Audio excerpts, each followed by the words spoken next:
এটা উম্মুল কিতাব। আবার এই সূরার আরেকটা নাম হচ্ছে সূরাতুল ওয়াফিয়া, মানে অখণ্ড সূরা। এই সূরাকে খণ্ড খণ্ড করে পড়া যায় না। কোরআনের অন্য অনেক সূরাকে খণ্ড করে পড়া যায়। কেউ সূরা আর রহমানের প্রথম 10 আয়াত প্রথম রাকাতে পড়ল, তারপরের 10 আয়াত দ্বিতীয় রাকাতে পড়ল, কোনো সমস্যা আছে? নাই। কিন্তু কেউ যদি ফজরের 2 রাকাত নামাজের প্রথম রাকাতে সূরা ফাতিহার অর্ধেক পড়ল, দ্বিতীয় রাকাতে বাকি অর্ধেক পড়ল, তার নামাজ হবে? কারণ এটা পূর্ণাঙ্গ সূরা, অখণ্ড সূরা। এই সূরাকে খণ্ড খণ্ড করে পড়া যায় না, ভাগ করে পড়া যায় না। এটা পড়লে পুরোটাই পড়তে হয়। চিৎকার করে বলেন ঠিক কিনা? আবার এই সূরার আরেকটা নাম হচ্ছে সূরাতুদ দোয়া। কি নাম? দোয়া মানে কি? দোয়া করা। দোয়া মানে প্রার্থনা করা, চাওয়া, মাংনা, ফরিয়াদ করা। বিষ্ণু বলেছেন ইযা ইসতাআনতা ফাসতাইন বিল্লাহ। সাহায্য চাইতে হলে আল্লাহর কাছে চাও, কিছু চাইলে আল্লাহর কাছে চাও। সাহায্যের দরকার হলে একজনের কাছে হাত পাতো, তিনি কে? আল্লাহ। এই সূরাতে আমরা আল্লাহর কাছে চাই। আমরা প্রতিদিন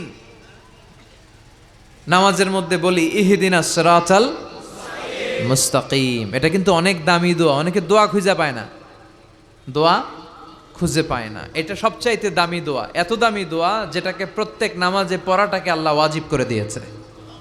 ও আল্লাহ, show us the right path, show us the correct path, show us the middle path. আল্লাহ, আপনি আমাদেরকে মধ্যম পন্থাটা দেখান, সঠিক রাস্তাটা দেখান, যে রাস্তায় আপনি দুনিয়াতে উঠে যাবেন আর হাঁটতে হাঁটতে দেখবেন এই রাস্তার শেষ মাথা ঢুকে গিয়েছে জান্নাতে। তাহলে কেমন করে আল্লাহর কাছে চাইবেন, কেমন করে দোয়া করবেন, এই কথাটাও এই সূরার ভেতরে আছে না নাই?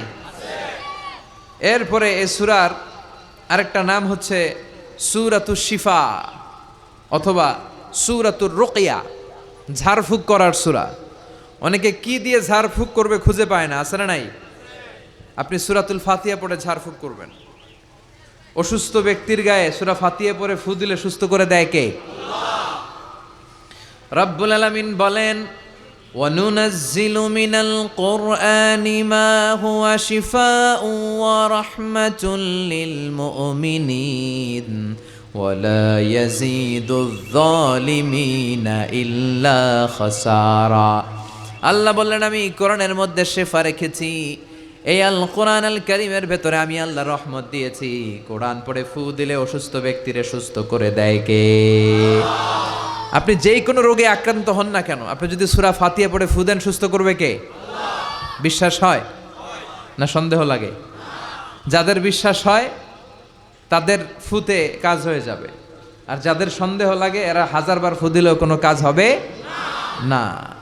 বিষ্ণু ঈসা ইসলাম সূরা ফাতিহা পড়ে সাহাবাদেরকে ফু দিতেন। আবার সূরা ইখলাস, সূরা ফালাক, সূরা নাস পড়ে ফু দিতেন। মা আয়েশা যখন অসুস্থ হতেন আর এসে যখন বিষ্ণু ঈসা ইসলামের কাছে বলতেন ইয়া রাসূলুল্লাহ আমি অসুস্থ, আপনি আমার জন্য দোয়া করেন, বিষ্ণু ঈসা ইসলাম মা আয়েশাকে সূরাতুল ইখলাস, সূরাতুল ফালাক আর সূরাতুন নাস পড়ে হাতের মধ্যে ফু দিতে বলতেন। আর বলতেন এই হাতে ফু দিয়ে তুমি হাতটা মাথা থেকে পা পর্যন্ত মাসে করো, তোমার সুস্থ করে দিবে কে? আল্লাহ। এটার বলে 3 কুল, কুল আস-সালাসা। কি বলে? 3 কুল। সূরাতুল ইখলাস, সূরাতুল ফালাক আর একটা সূরাতুন নাস। এগুলো পড়ে ফু দিবেন, অসুস্থ ব্যক্তি সুস্থ হয়ে যাবে। আবু সাঈদ আল খুদরি রাদিয়াল্লাহু তাআলা আনহু, উনি একবার একটা সফরে বেরোলেন। উনি সফরের মধ্যে দেখলেন আরবের কিছু গোত্রের লোক এক পাশে দাঁড়িয়ে আছে আর সবাই মিলে একজন লোককে মন্ত্র পড়ে ফু দিচ্ছে। তিনি বললেন কি হয়েছে তোমাদের? তারা বলল আমাদের নেতাকে সাপে কামড় দিয়েছে, বিষাক্ত সাপ, এত ভেনোমাস স্নেক, এটা আমাদের এই সর্দারকে আর বাঁচানো সম্ভব না, সে সাপের কামড়ে বিষাক্ত হয়ে এখনই মারা যাবে। আল্লাহ রাসূলের সাহাবী বললেন তোমরা কি করতেছো? সবাই বলল আমাদের যার যত মন্ত্র জানা আছে ফু দিচ্ছি। লোকজন পড়তেছে সুমন্তর সু কালিকুত্তার গু, এরকম এই দেশে পড়ে না? হ্যাঁ, তো এগুলোতে কেউ সুস্থ হয়? কথা বলেন। আল্লাহ রাসূলের সাহাবী বললেন কোনো মন্ত্রতন্ত্রে কাজ হবে না, আমার কাছে এমন এক জিনিস জানা আছে যেটা পরে আমি ফু দিব, সুস্থ করে দিবে কে? আবু সাঈদ আল খুদরি রাদিয়াল্লাহু তাআলা আনহু গেলেন, সবাইকে সরিয়ে তিনি সূরা ফাতিহা পড়লেন। উনি এর আগে জীবনে কখনো রুকিয়া করে না, এই ঝাড়ফুঁক করে না, এই প্রথম অন টেস্ট। কি করতেছে?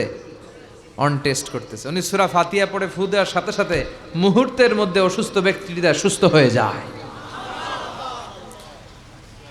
এবার সাহাবীদেরকে অনেকগুলো ছাগল দেয়া হলো। শুরুতে চুক্তি ছিল যে আমাদেরকে অনেকগুলো ছাগল দিতে হবে।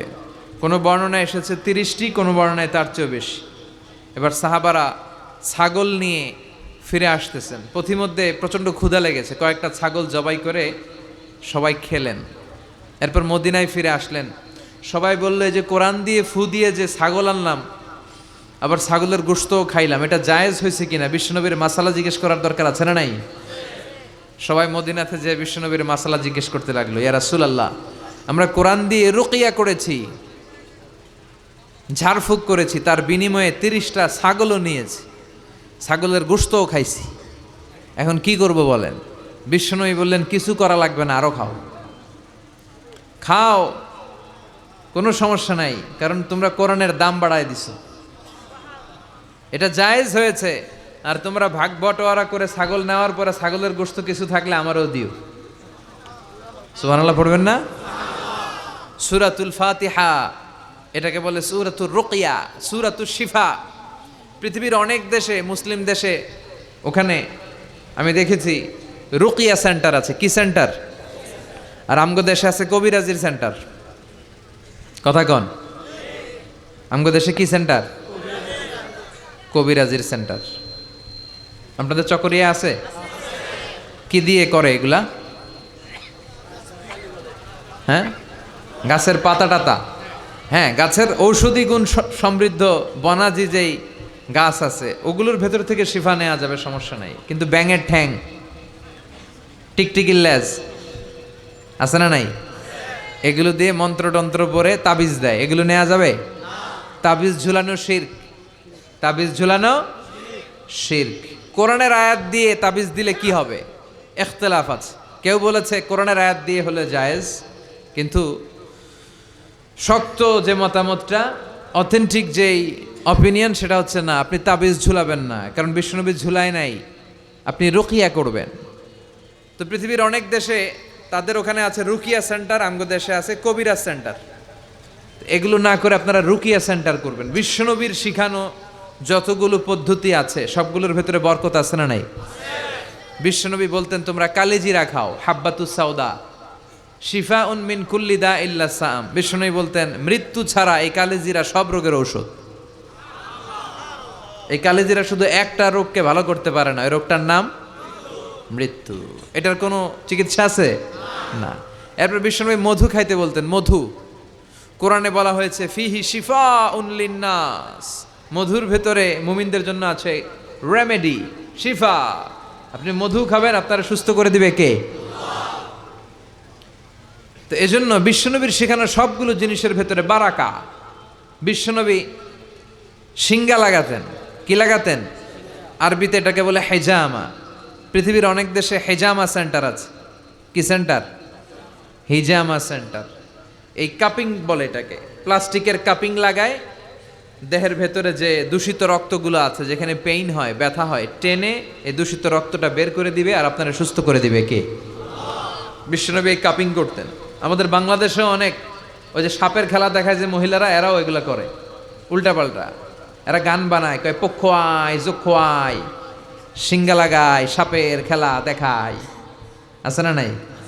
এই সাপের খেলা দেখাবে, পক্ষ আয় যক্ষ আয় বলবে, আসলে কিছুই বের করতে পারে না। বিশ্বনবীর শিখানো যতগুলো পদ্ধতি আছে আমরা সেগুলো মানবো, ওগুলোর ভেতরে বরকত দিয়েছে কে? এখন গোটা বিশ্বের বিভিন্ন জায়গায় বিশ্বনবীর এই হেজামা, সিঙ্গা লাগানোটা, এটা ল্যাবরেটরিক্যালি প্রুভড হয়েছে যেটা স্বাস্থ্যকর। এবং আমি দেখলাম গত বিশ্বকাপে একজন ফুটবলার তারকা, সে তার দেহের অনেক জায়গায় সিঙ্গা লাগিয়েছে। আলহামদুলিল্লাহ পড়েন। তার মানে ইউরোপ, আমেরিকায়, গোটা বিশ্বে বিশ্বনবীর এই সুন্নাহগুলো ছড়াই দিচ্ছে কে? ওয়ালা বাইতা ওয়াবার ওয়ালা মাদার ইল্লা আদখালাহুল্লাহু হাযাদ দ্বীন। আল্লাহর ওয়াদা, আল্লাহ বলেছেন নবী, এই পৃথিবীতে এমন কোনো জঙ্গল থাকবে না, মরুভূমি থাকবে না, এমন কোনো ঘর থাকবে না, বাড়ি থাকবে না এমন কোনো পাহাড় থাকবে না, এমন কোনো জায়গা থাকবে না যে জায়গায় আমি কালেমার কথা আর ইসলামের কথাকে পৌঁছায় দেব না। প্রতিটা জায়গায় ইসলামের কথাকে পৌঁছায় দিবে কে? কালেমার বাণীকে পৌঁছে দিবে কে? তাহলে অসুস্থ হলে কোন সূরা পড়ে ফু দিবেন? কথা বলেন। হুজুরের কাছে গেলে হুজুর এটা পড়েই ফু দেয়। আমাদের কাছে আসলে আমরা কি বানায় বানায় কিছু পড়তে পারবো না? আমরাও সূরা ফাতিহা পড়েই ফু দেই। তা আপনিও সূরা ফাতিহা পড়ে ফু দিবেন। আর আব্বা আম্মার কাছে দোয়া চাইবেন বেশি। কার কাছে? মায়ের দোয়া আল্লাহ কোনোদিন ফিরায় দেয়? কথা বলেন। ওগো মা তুমি এই ধরনের শ্রেষ্ঠ নেয়ামত, তোমারই পদতলে রয়েছে জান্নাত। ওগো মা তুমি এই ধরনের শ্রেষ্ঠ নেয়ামত, তোমারই পদতলে রয়েছে জান্নাত। আলহামদুলিল্লাহ পড়েন। সালাসু দাওয়াতিন মুস্তাজাবা, 3 ব্যক্তির দোয়া আল্লাহ ফিরায় না। এক হচ্ছে মুসাফিরের দোয়া, 2 হচ্ছে মজলুমের দোয়া, 3 হচ্ছে মায়ের দোয়া, বাবার দোয়া, ছেলে মেয়েদের জন্য হাত তুলে দোয়া করতে দেরি, ওই দোয়া কবুল হতে দেরি হয় না। এজন্য মায়ের কাছে দোয়া চাইবেন তো? বাবার কাছে? গোটা পৃথিবীর সবগুলো পীর সাহেব মিলে যদি ফু দেয় আর আপনার মা যদি শুধু বিসমিল্লাহ বলে ফু দেয়, মায়ের দোয়া কবুল করে নেবে কে? কত বড় দামি সম্পদ আমাদের ঘরে আমরা জানি না। বিষ্ণু বলেছেন কিয়ামতের একটা আলামত হচ্ছে কিয়ামতের আগ দিয়ে বিয়ের পর ছেলেগুলো মাকে ভুলে যাবে আর বউয়ের অন্যার পেছনে খালি ছুটবে, দৌড়াবে।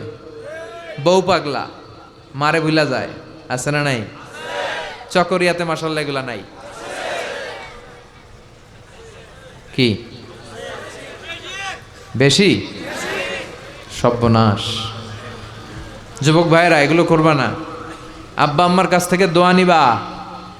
খেয়াল রাখবেন, আপনি যত নামাজ পড়েন, আপনি যত রোজা করেন, আপনি যত ইবাদত করেন, আপনি যত হজ করেন, যত দান করেন, আপনার আব্বা আর আপনার আম্মা যদি আপনার উপরে নাখোশ থাকে, আপনার ইবাদত আপনারে বাঁচাতে পারবে না। আপনি সেজদা দিতে দিতে কপালে দাগ ফেলেছেন, এই কালো দাগে আপনারে কিছু করে দিতে পারবে না যদি আব্বা আম্মা আপনার বিরুদ্ধে আল্লাহর কাছে নালিশ করে। এজন্য আব্বা আম্মার কাছ থেকে দোয়া নিতে রাজি আছেন তো? আর অসুস্থ হলে কি পড়ে ফু দিবেন? সবাই বলেন, মনে থাকবে? পেটে ব্যথা, মাথায় ব্যথা, ডায়াবেটিক্স, গ্যাস্ট্রিক, আলসার, সবাই বলেন কোন সূরা? হ্যাঁ, প্যারাসিটামল 3 বেলার মতো। সব রোগের জন্য কোন সূরা? চিল্লায় বলতে হবে কোন সূরা? ফাতিহা। আর যদি জিন ভূত ধরে তাহলে পড়বেন আয়াতুল কুরসি। জিন ভূত ধরে না মাঝে মাঝে? জিন আসর করে, এটা অদৃশ্য একটা প্রাণী। জিসমুন নারিয়ুন ইয়াতাশাক্কালু বিআশকালিন মুখতালিফা, আগুনের তৈরি একটা সৃষ্টি, তারা চাইলে যে কোনো আকৃতি নিতে পারে। এই জিনেরা এসে বিশ্বনবীর কাছে কালিমা পড়ে একদল জিন মুসলমান হয়েছে। বিশ্বনবীর কণ্ঠের সুমধুর তেলাওয়াত শুনে একদল জিন বলেছে, আর ওই কথাটা আল্লাহ কোরআনে কোট করেছে, ইন্না সামি'না কুরআনান আজাবা ইয়াহদি ইলার রুশদি ফাআমান্না বিহি। আমরা কি আজীব কোরআনের তেলাওয়াত শুনলাম, যে কোরআন মানুষকে হেদায়েতের পথ দেখায়। এর চেয়ে কোনো দামি জিনিস পৃথিবীতে নাই, ফলে এই কোরআনের উপর আমরা ঈমান আনলাম। এই জিন জাতীয় বিষ্ণু ঈসা ইসলামের কাছে ঈমান এনে কালিমা পড়ে মুসলমান হয়েছে। এই জন্য এই জিনেরা মাঝে মাঝে আমাদের ক্ষতি করে। টয়লেটে ঢুকার আগে এই জিন থেকে আল্লাহর কাছে পানাহা চাবেন। আল্লাহুম্মা ইন্নী আউযু বিকা মিনাল খুবুসি ওয়াল খাবাইস। খুবুস হচ্ছে খাবিসের প্লুরাল, আর খাবিসাতুন এটার প্লুরাল হচ্ছে খাবাইস। মানে আল্লাহ, খারাপ জিন, খারাপ পরি, মানে জিন আর জিন্নাহ, পুরুষ জিন, নারী জিন, এই সব ধরনের খারাপ জিনের নজর থেকে তুমি আমাকে হেফাজত করো। এরা টয়লেটের ভেতরে থাকে। এই দোয়া পরে যখন আপনি ঢুকে যান, ওদের চোখের সামনে পর্দা নামিয়ে দেয় কে? ওরা আপনার কোনো ক্ষতি করতে পারে? কিভাবে আপনি প্রোটেকশন নেবেন এই দোয়াগুলো পড়ার মাধ্যমে? সব বিশ্বনবী শিখাই গেছেন। আপনি কখন কিভাবে পড়লে you will get the perfect protection from your lord, আপনি আল্লাহর কাছ থেকে প্রোটেকশন পাবেন, এগুলো পড়ে না। এজন্য জিন ভূতে যদি আসর করে, অশরীরী কোনো প্রাণী যদি আপনার উপর ভর করে ক্ষতি করতে চায়, আপনি যদি ফিল করেন, আপনি আয়াতুল কুরসি পড়বেন, আপনি সূরা ফালাক, সূরা নাস পড়ে ফু দিবেন, জিনের বাদশাও দিবে দৌড়। কথা বলেন। আর প্রত্যেক ফরজ সালাতের পরে এই আয়াতুল কুরসি পড়া লাগবে কি লাগবে না? বিষ্ণু বলেছেন, মান কারা আয়াতাল কুরসি দুবুরা কুল্লি সালাতিন মাকতুবা লাম ইয়ামনাহু মিন দুখুলিল জান্নাতি ইল্লাল মাউত। প্রত্যেক ফরজ সালাতের পরে যে একবার আয়াতুল কুরসি পড়ে তার জান্নাতে যাওয়ার ক্ষেত্রে আর কোনো বাধা থাকে না, একটা জিনিস ছাড়া, সেটা হচ্ছে তার মরণ। লোকটা মরে না তাই জান্নাতে ঢুকে না, মরলেই জান্নাতে ঢুকবে। সুবহানাল্লাহ, আসতে পড়েন। ওয়ালাইকুম আসসালাম রাহমাতুল্লাহ। ওরে আল্লাহ, ইদানিং অনেক লম্বা লম্বা চিঠি দেয় অনেকে, মনের সব আকুতি মিনতি হুজুরের কাছে ঝেড়ে প্রকাশ করে। আমার একটা পেজ আছে, ফেসবুক পেজ, তো ওখানেও লম্বা লম্বা চিঠি দেয়, এত বড় বড় চিঠি, জীবনের সব দুঃখ কষ্ট আজহারি ভাইয়ের কাছে বলে ফেলায়। তো আল্লাহ তাদেরকে কবুল করুক, যারা ইসলামিকলি সলিউশন চায়, যারা অন্যদিকে না যে কোরআনে কি আছে সুন্নায় কি আছে ওইভাবে সাজেশন চায়, আল্লাহ তাদের সবাইকে তুমি কবুল করো। তাহলে আমরা অসুস্থ হলে সূরাতুল ফাতিহা পড়বো, ঠিক কিনা? এই সূরার আরেকটা নাম দিয়েছেন বিশ্বনবী, সেটা হচ্ছে সাবউল মাসানি। কি নাম? চিল্লায় বলেন। ওয়ালাকাদ আতাইনাকা সাবআম মিনাল মাসানি ওয়াল কুরআনাল আযীম। আল্লাহ বললেন, নবী আমি আপনারে সাবউল মাসানি দিয়েছি, আমি আপনারে নিত্য পাঠনীয় 7টা বাক্য দিয়েছি, আর কোরআনে আজিম দিয়েছি। বিশ্বনবী বলেন, এই সূরাতুল ফাতিহার এত দাম, এই সূরার মতো মর্যাদার সূরা তাওরাতের ভেতরে নাই। আল্লাহু আকবার। এই সূরার মতো মর্যাদা পূর্ণ সূরা ইনজিলের ভেতরে নাই। এই সূরার মতো দামি সূরা সুহুফে ইব্রাহিম ও মুসার ভেতরে নাই, ইনজিলের ভেতরে নাই, তাওরাতের মধ্যে নাই, কোন কিতাবের ভেতরে নাই। এই সূরার নাম হলো সূরাতুল ফাতিহা।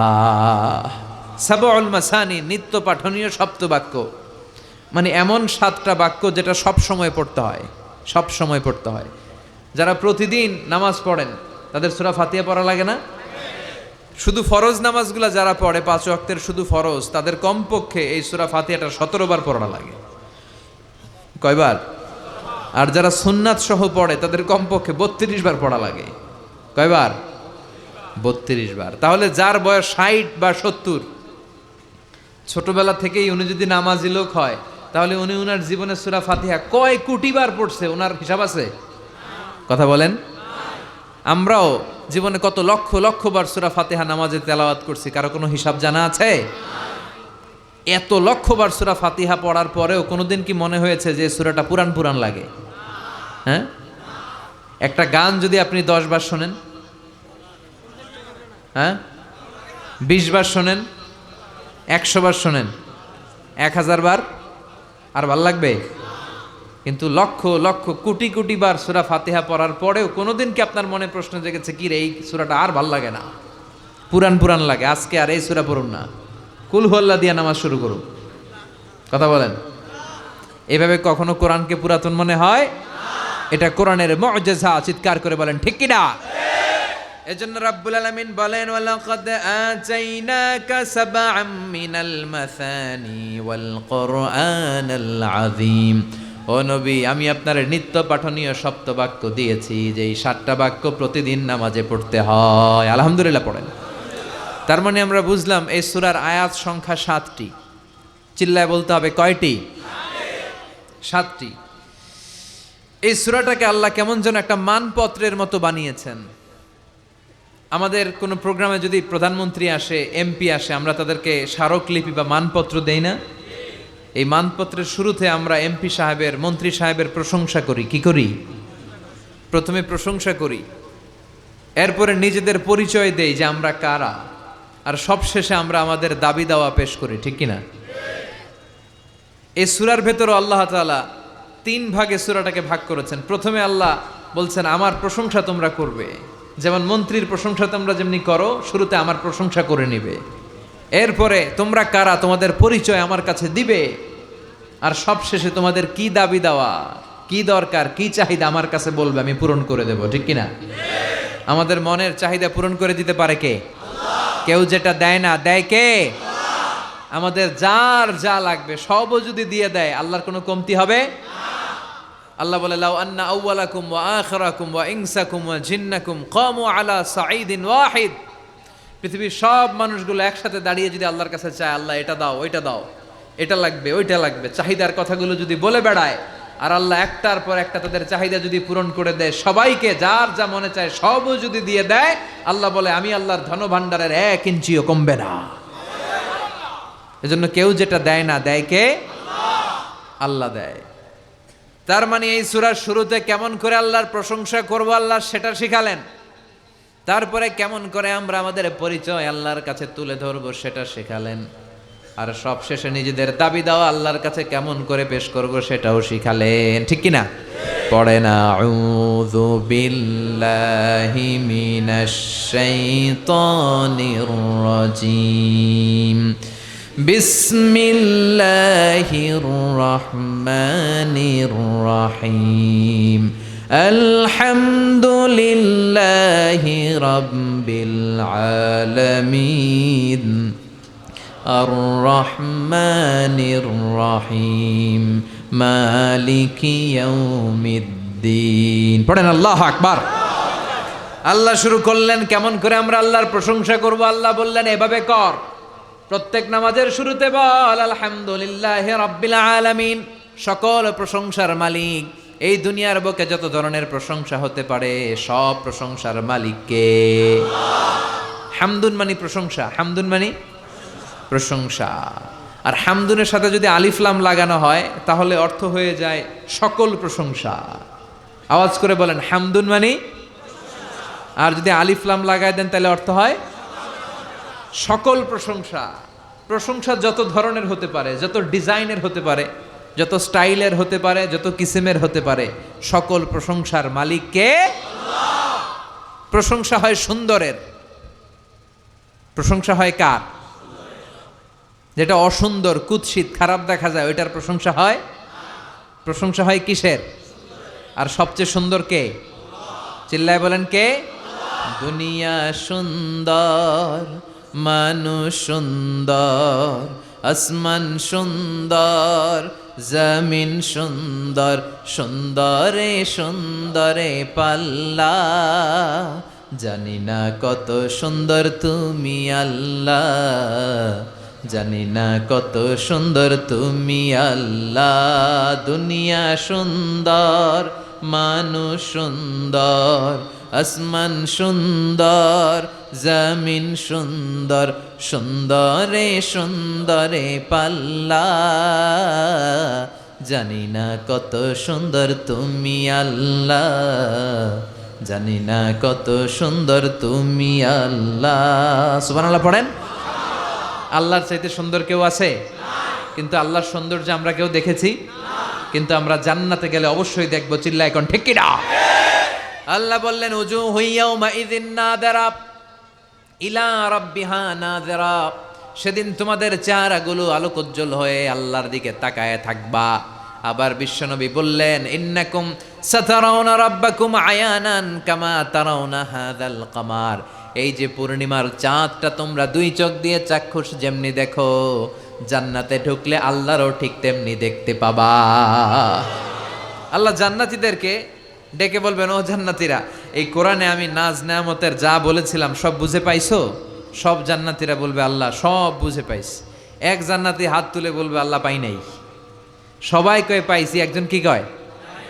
আল্লাহ বলবেন সবাই বলল পেয়েছে, তুমি বললা পাও নাই, তাহলে তুমি বলো তুমি কি পাও নাই। ওই জান্নাতি বলবে আল্লাহ আমরা আপনারে পাই নাই।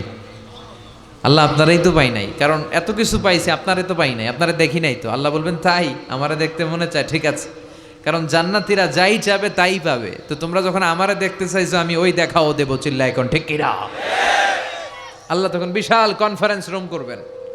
ওই রুমের ভেতরে, ওই হলের ভিতরে আল্লাহ সবাইকে বসার সুযোগ দিবেন জান্নাতীদেরকে, এবং সেখানে আল্লাহ তাআলা নিজের সৌন্দর্য, নিজের নূরের তাজাল্লি জান্নাতীদের কাছে প্রকাশ করে দিবেন। সব জান্নাতীরা বসবে, বসার পর আল্লাহ নূরের তাজাল্লি সামান্য এক মুহূর্তের জন্য জান্নাতীদেরকে দেখাবেন। একটা মুহূর্ত, লম্বা সময়ের জন্য নয়। সবাই বসবে বিশ্বনবী সবার সামনে, তারপরে নবীরা, সিদ্দিকিন, শুহাদা, সালেহিন, এরপরে আমরা যারা জান্নাতে যাওয়ার সুযোগ পাবো আমরাও বসবো ইনশাল্লাহ। পড়েন বসা লাগবে না? যাওয়া লাগবে না? আল্লাহরে দেখা লাগবে না? সবাই বসবে। বসার পরে আল্লাহ তাআলা তখন হঠাৎ করে সাডেনলি এক মুহূর্তের জন্য নূরের ঝলকানি দেখিয়ে পর্দা নামিয়ে দিবেন। এক মুহূর্তের জন্য, লম্বা সময়ের জন্য নয়, কিন্তু জান্নাতীরা ওই এক মুহূর্তের ঝলকানি দেখে অপলক নেত্রে এরকম তাকায় থাকবে, লক্ষ লক্ষ কোটি কোটি বছর এরকম তাকায় থাকবে। কিন্তু সামনে কি আর নূরের ঝলক আছে? ওইটা আসছিল এক মুহূর্তের জন্য, তারপরেই তো নাই। কিন্তু কি যে দেখলাম, কি সুন্দর! ওইটা দেখে লক্ষ কোটি বছর শেষ হয়ে যাবে, কেটে যাবে। সুবহানাল্লাহ পড়েন। তার মানে প্রশংসা হয় সুন্দরের, আর আল্লাহর চাইতে সুন্দর মহাবিশ্বে কেউ নাই। এজন্য সকল প্রশংসার মালিক কে? বিষ্ণু বলেন, ইদা মুদিহাল ফাসিক গাদিবার রব ওয়াহতাজ্জালাহুল আরশ। কোন ফাসিকের প্রশংসা করো না, কারণ ফাসিকের প্রশংসা করলে আল্লাহর আরশ কেঁপে যায়, আল্লাহ রাগান্বিত হয়ে যায়। চিল্লায় এখন ঠিক কিনা? কিন্তু আমাদের সমাজে ফাসিকের প্রশংসা আছে না নাই? ফাসিকের প্রশংসা না করলে চাকরি থাকে না, এরকম আছে না নাই? মসজিদের সভাপতি ঘুষ খায়, সুদ খায়, আছে না নাই? কিন্তু ইমাম সাহেব যদি প্রশংসা না করে, ইমাম সাহেবের চাকরি নাই। চিল্লায় এখন ঠিক কিনা? সমাজপতি, সমাজের নেতা, এদের প্রশংসা করা লাগে। ভালো হইলেও প্রশংসা করা লাগে, খারাপ হইলেও প্রশংসা করা লাগে। কিন্তু বিশ্বনবী বললেন, কেউ যদি ফাসিক হয় খবরদার, তার কোনো প্রশংসা করা যাবে না। চিৎকার করে বলেন ঠিক কিনা? এজন্য আল্লাহ বললেন, আলহামদুলিল্লাহি রাব্বিল আলামিন, সকল প্রশংসার মালিক হলাম আমি। এই দুনিয়ার বুকে যত ধরনের প্রশংসা হতে পারে, প্রশংসার মালিক কে? আমরা আল্লাহর প্রশংসা করে শেষ করতে পারবো? কথা বলেন। আল্লাহর প্রশংসা যে আমরা করব, কম কম না বেশি বেশি? বিষ্ণু ঈসা ইসলাম মসজিদে নববীতে নামাজের ইমামতি করছেন। আল্লাহু আকবার বলে নামাজ শুরু করলেন, রুকু করলেন, রুকু থেকে দাঁড়িয়ে পড়লেন সামি আল্লাহু লিমান হামিদা। পেছন থেকে সাহাবারা মনে মনে আওয়াজ করে বলল, ফিসফিস করে, রব্বানা ওয়ালাকাল হামদ। এক সাহাবী বলল, হামদান কাসীরান তাইয়িবান মুবারাকান ফি। নামাজ শেষে বিষ্ণু বললেন, কে পড়েছ হামদান কাসীরান তাইয়িবান মুবারাকান ফি? এটা তো আমি শিখাই নাই, কে পড়েছ? এক সাহাবী বলে, নবী আমি পড়েছি। কেন পড়েছ? আমি তো এটা শিখাই নাই। কই পাইছো? কই আমি নিজেই বানাইছি। সুবহানাল্লাহ কইবেন না? বিষ্ণু বললেন, আমি শিখাই নাই, তুমি পাইলা কই? নিজের মন মতো বানালা কেন? সাহাবী বলে, নবী আল্লাহর প্রশংসা কম কম করলে আমার ভালো লাগে না, করতে মনে চাই বেশি বেশি।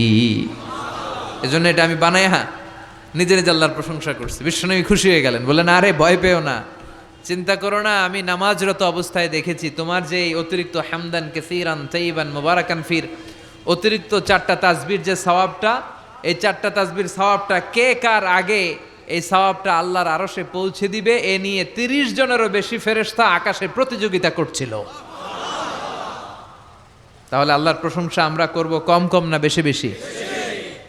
সকল প্রশংসার মালিক কে? আল্লাহ। আল্লাহর সবচেয়ে বেশি প্রশংসা করেছে কে? বিশ্বনবী মুহাম্মদ সাল্লাল্লাহু আলাইহি ওয়াসাল্লাম। এজন্য ওনার নামের ভেতরেও প্রশংসার শব্দ আছে না নাই? আলহামদু এসেছে হা মিম দাল থেকে। বিশ্বনবীর নামের ভেতরে এই হা মিম দাল আছে না নাই? বিশ্বনবীর সবচেয়ে বিখ্যাত নাম হচ্ছে মুহাম্মদ। বিখ্যাত নামটা কি? এর ভেতরে হা মিম দাল আছে না নাই? এরপরে সবচেয়ে বিখ্যাত যে নামটা বিশ্বনবীর, সেটা হচ্ছে আহমদ। আহমদের ভেতরে হা মিম দাল আছে না নাই?